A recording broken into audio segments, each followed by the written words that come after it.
Cześć, witajcie, z tej strony Suert. Jak co tydzień zapraszam na film, w którym zebrałem najciekawsze newsy ze świata gier.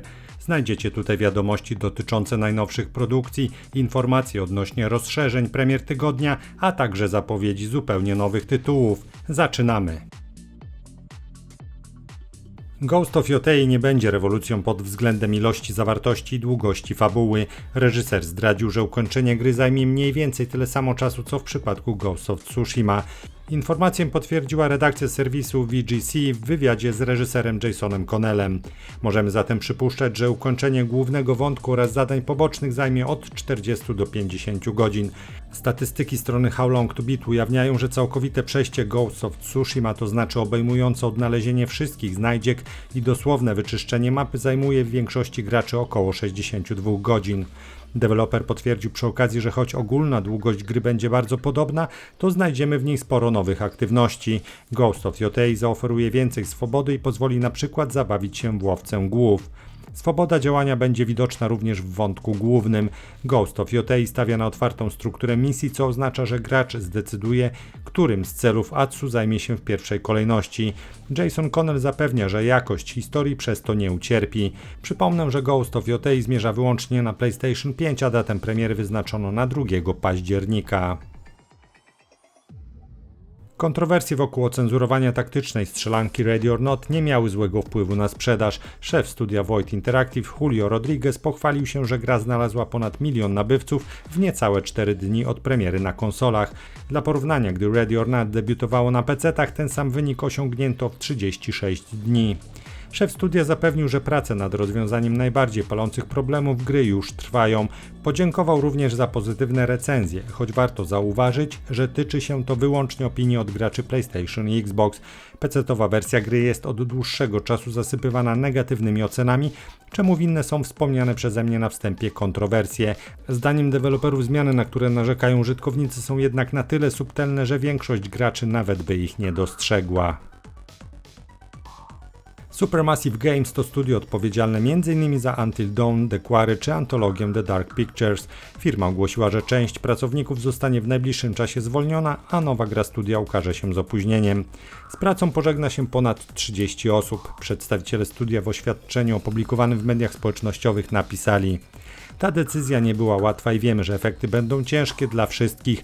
Naszym priorytetem jest zapewnienie wsparcia wszystkim, których dotknęły te zmiany.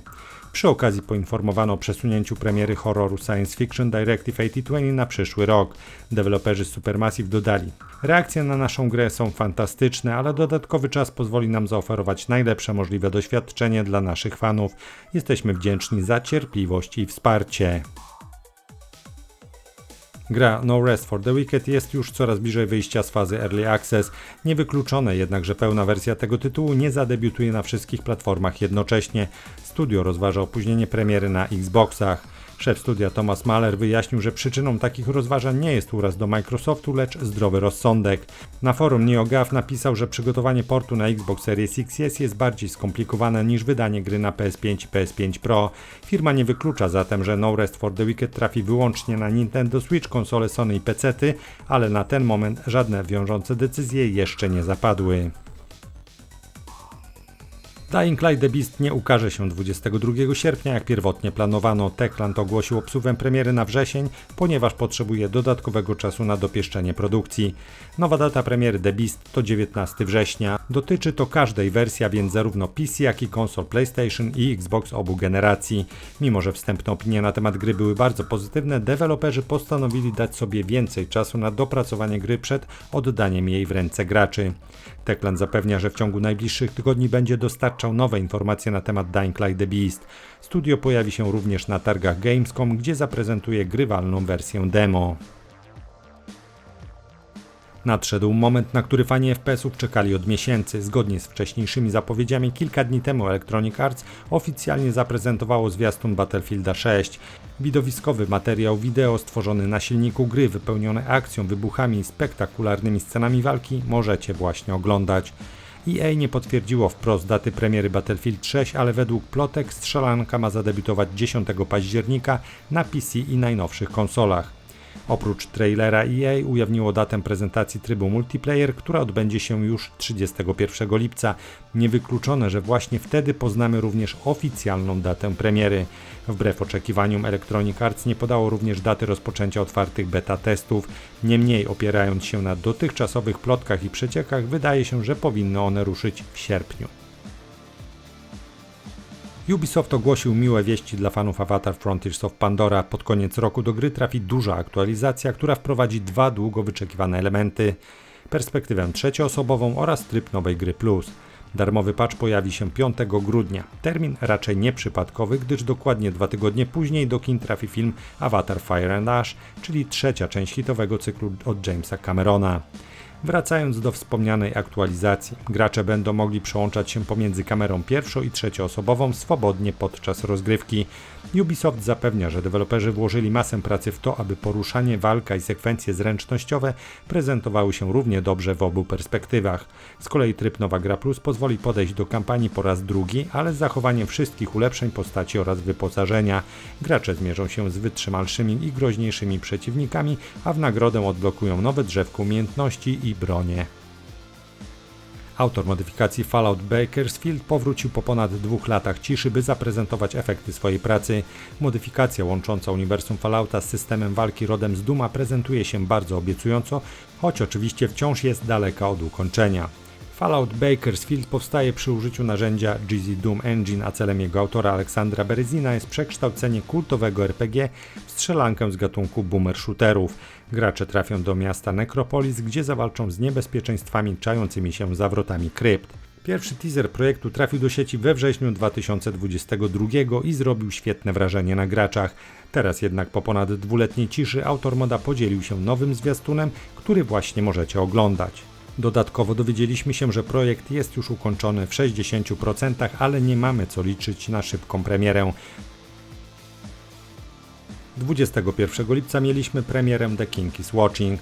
Gra jest strategią czasu rzeczywistego z elementami Tower Defense i Roguelite, za którą odpowiada niezależne studio Hypnohead. Produkcja przykuwa uwagę nie tylko z powodu oryginalnej oprawy czy złożonej rozgrywki, ale przede wszystkim dzięki unikalnej mechanice skupionej na wzroku króla. To właśnie spojrzenie władcy decyduje bowiem o rozwoju królestwa, dosłownie. Rozbudowujemy tylko te fragmenty mapy, na które akurat patrzy król, a ponieważ pole widzenia monarchy jest ograniczone, kluczowym elementem rozgrywki jest umiejętne zarządzanie uwagą i planowanie priorytetów. W The King is Watching każdy zasób odgrywa kluczową rolę. Jedzenie utrzymuje przy życiu populację, surowce budowlane pozwalają wzmocnić mury obronne, a pieniądze służą zarówno do rekrutacji wojsk, jak i korzystania z magii. Rozgrywka opiera się na odpieraniu fal przeciwników, z których każdą prowadzi losowy generał dysponujący własnym zestawem taktyk. Każda bitwa rozgrywa się na innej mapie, od nawiedzonych cmentarzy po piekielne pustkowia. Do naszej dyspozycji oddane zostały jednostki złożone m.in. z łuczników, katapult i magicznych wież. The King is Watching oferuje 3 główne warianty zabawy: kampanię fabularną, tryb przetrwania oraz tryb wyzwań. W okolicach premiery omawiany tytuł zbierał bardzo dobre opinie na platformie Steam. 22 lipca wyłącznie na PC-tach zadebiutowała gra Hell Clock. To hack and slash wzbogacone o elementy zaczerpnięte z gatunku roguelite, który łączy mechanikę rodem z Hadesa z tłem fabularnym nawiązującym do ponurego rozdziału brazylijskiej historii.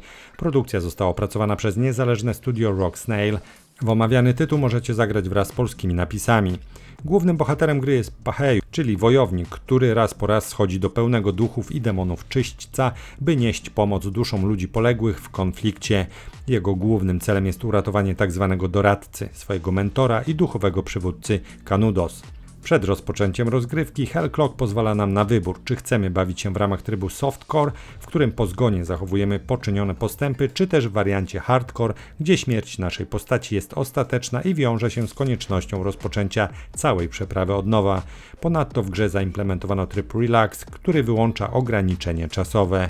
W okolicach premiery Hell Clock zbierał bardzo pozytywne opinie na platformie Steam.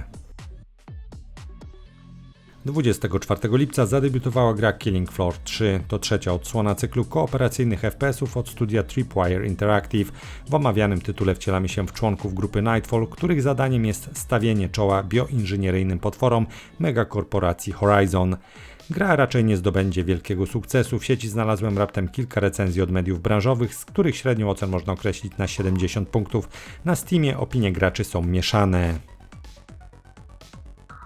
24 lipca zadebiutowało Wuchang Fallen Feathers, czyli RPG akcji typu Souls-like osadzone w mrocznej chińskiej mitologii.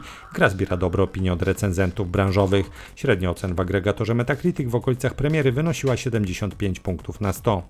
Generalnie recenzenci wskazują na świetną warstwę audiowizualną, zwłaszcza grafikę, choć niektórzy dziennikarze piszą o problemach z optymalizacją na PS5. Gra zbiera też pochwały za klimat oraz system walki. Za to tytułowi obrywa się w wielu recenzjach za słabą fabułę, powtarzalne wyzwania oraz ogólny brak oryginalności zarówno pod względem rozgrywki, jak i świata przedstawionego.